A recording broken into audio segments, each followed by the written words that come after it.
অসুস্থ হয় তাকে দেখতে যাওয়া, এটা অনেক ফজিলত, অনেক ফজিলত।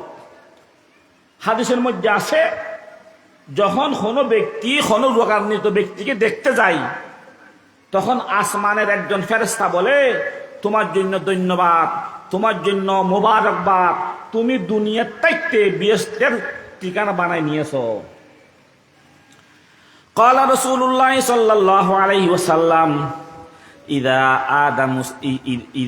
ইযা আদা মুসলিমান ফানাদা মুনাদিন মিনাস সামা তিবতা ওয়া তাবা মামশাকা ওয়া তাবাওয়াতা মিনাল জান্নাতি মানজিলা।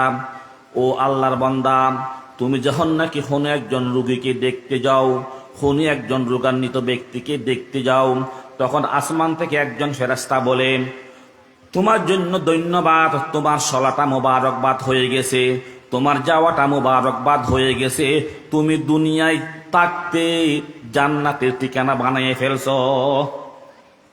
বলে কেমন ফজিলত ফল, কেমন ফজিলত রোগী দেখতে যাওয়া। হাদিসের মধ্যে আছে, তোমরা যখন রোগী দেখতে যাবে তাকে আশ্বস্ত করো, তাকে আশা দাও, বলবা তুহুরুন লা বাসা তুহুরুন, ইনশাআল্লাহ তুমি ভালো হয়ে যাবে। এভাবে রোগ সুখ সবাই হয়, আবার ভালো হয়ে যায়, তুমিও ভালো হয়ে যাবে, এইভাবে আশা দাও। এইটা একটা সুন্নত। আল্লাহ নবী ইরশাদ করতেছেন, ক্বালা রাসূলুল্লাহ সাল্লাল্লাহু আলাইহি ওয়াসাল্লাম, ইযা দাখালতুমুল মারিদা ফানাফিসু লাহু ফি আজলিহি ফাইন্নাহু লা ইয়ারুদ্দু শাইআন ওয়া ইউতিবু বিনাফসিহি। উম্মত, যখন কোনো একজন রোগীকে দেখতে যাবে তাকে আশা দাও, তাকে আশা দাও, তাকে বলো যে তুমি ভালো হয়ে যাবে, তোমার অসুস্থ চলে যাবে, তোমার অসুখ চলে যাবে, তুমি ভালো হয়ে যাবে, এই জাতীয় কথা বলো। তবে এই জাতীয় কথা বলার দ্বারাই তার হায়াত বাড়বেও না, কমবেও না, আল্লাহর হুকুমের একটু বেশ কম হবে না, কিন্তু তার দিলটা খুশি হবে, তার দিলটা কি হবে, খুশি হবে। যদি আপনি বলেন, ভাই তোর হাত মুখ তো ফুলে গেছে, ফুরা ধরে গেছে, এটা তো ভালো লক্ষণ না, যদি এটা বলে তাহলে উনি তো এমনি আরো রোগান্বিত হয়ে যাবে। সাথে সাথে আল্লাহ নবী ইরশাদ করেন, যদি কোনো রোগীকে দেখতে যাও তার থেকে দোয়া নাও, কারণ তার দোয়া ফেরেশতার দোয়ার মতন কবুল হবে।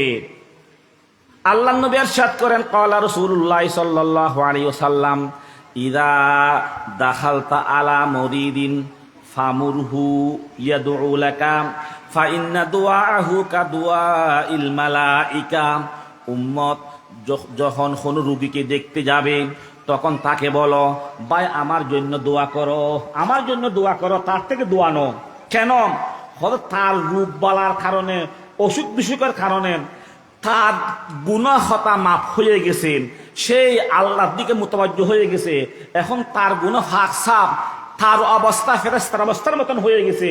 কয় ফাইন্না দুআহু কাদুআইল মালাইকা, তার দোয়া হলো ফেরেশতার দোয়ার মতো, তার দোয়া হলো ফেরেশতার দোয়ার মতো। ফেরেশতা যেভাবে মাসুম, দোয়া করলে দোয়া কবুল হয়, এই রোগী ব্যক্তিও দোয়া করলে দোয়া কবুল হবে।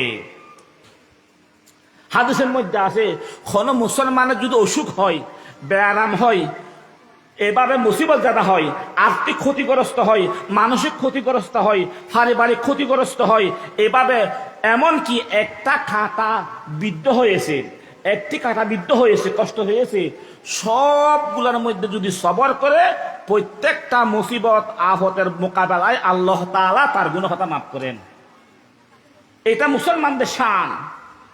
আল্লাহ নবী ইরশাদ করেন, ক্বালা রাসূলুল্লাহ সাল্লাল্লাহু আলাইহি ওয়াসাল্লাম, মা ইউসিবুল মুসলিমু মিন নাসাবিন ওয়ালা ওয়াসাবিন ওয়ালা হাম্মিন ওয়ালা হুজনিন ওয়ালা আযান ওয়ালা গাম্মিন হাত্তা শাওকাতু ইয়াশুকুহা ইল্লা কাফারাল্লাহু বিহা আনহু খতায়া। আল্লাহ নবী ইরশাদ করেন, যদি কোনো ব্যক্তি রোগান্বিত হয়, কোনো মুসিবতে গ্রেফতার হয়, কোনো অসুখ বিসুখ হয়, আর্থিক ক্ষতিগ্রস্ত হয়, মানসিক ক্ষতিগ্রস্ত হয়, পারিবারিক ক্ষতিগ্রস্ত হয়, যেভাবে ক্ষতিগ্রস্ত হোক না কেন, এমনকি একটা খাঁটা বিদ্ধ হয়েছে, একটা খাঁটা ফুটেছে, এটার মধ্যে আল্লাহ তাআলা প্রত্যেকটা মুসিবতের মধ্যে আল্লাহ তাআলা তার গুনাহ মাফ করবে, তার গুনাহ মাফ করবে। প্রত্যেক মুসিবতের মধ্যে, প্রত্যেক আফতের মধ্যে আল্লাহ তাআলা তার গুনাহটা কি করে? মাফ করে। তাহলে রুগীকে দেখতে যাওয়া এটা একটা সুন্নত। যে দেখতে যাবে তার ফজিলত অনেক, তার ফজিলত, তার সওয়াব, মর্যাদা অনেক বেশি। আর যখন দেখবা রুগীটা মৃত্যুর সন্নিকটে এসে গেছে, মৃত্যু একেবারে সন্নিকটে, তখন আল্লাহ নবীর হুকুম হলো তুমি তার পাশে বসিয়া কলিমা তুলকিন দাও। আল্লাহ নবীর হুকুম। قال رسول الله صلى الله عليه وسلم لقنوا موتاكم لا إله إلا الله لقنوا موتاكم لا إله إلا الله।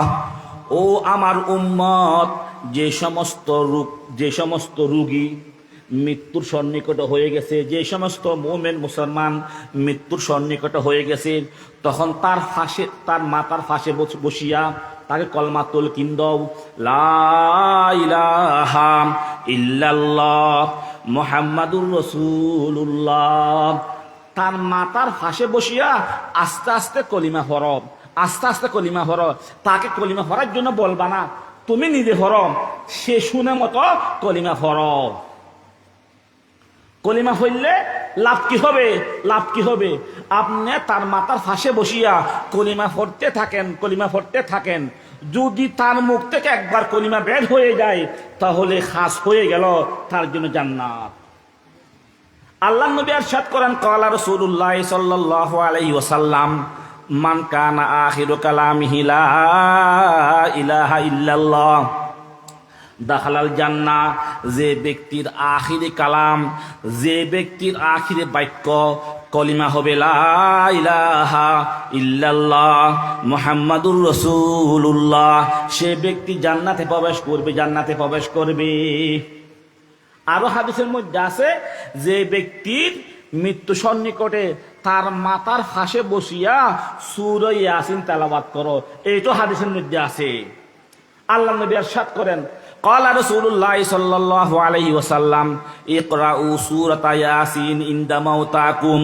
উম্মত, তোমাদের মধ্যে যাদের মৃত্যু সন্নিকটে তাদের মাথার ফাঁসে বসিয়া সূরা ইয়াসিন তেলাওয়াত করো।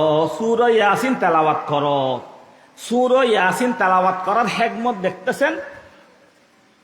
যে ব্যক্তির মৃত্যু সন্নিকটে হয়ে গেছে, তার অঙ্গ প্রত্যঙ্গ আর কোনো কাজ করে না, শুধু একমাত্র কলবটা একটু কাজ করে, তার কলব ছাড়া আর কোনো কিছু কাজ করে না। আবার সূরা ইয়াসিন হলো কোরআনের কলব,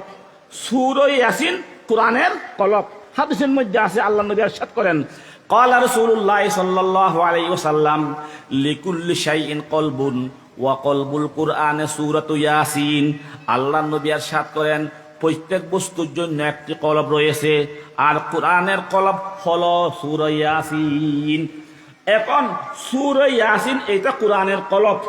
আর মৃত্যু জাতির ব্যক্তির কোন অঙ্গ প্রত্যঙ্গ খাস করে না কলব ব্যতীত। যখন সূরা ইয়াসিন তেলাওয়াত করা হবে, তখন তার কলবের মধ্যে একটু খাস করবে, আসর করবে, প্রভাব পড়বে, প্রভাব পড়ার দ্বারাই তার মধ্যে কলমা বাইর হবে। সেই জন্য আল্লাহ নবী ইরশাদ করেন, যে সমস্ত ব্যক্তির মৃত্যু সন্নিকট হয়ে যায়, তার মাথার ফাঁসে বসিয়া কলিমা তুলকিন দাও এবং সূরা ইয়াসিন তেলাওয়াত করো।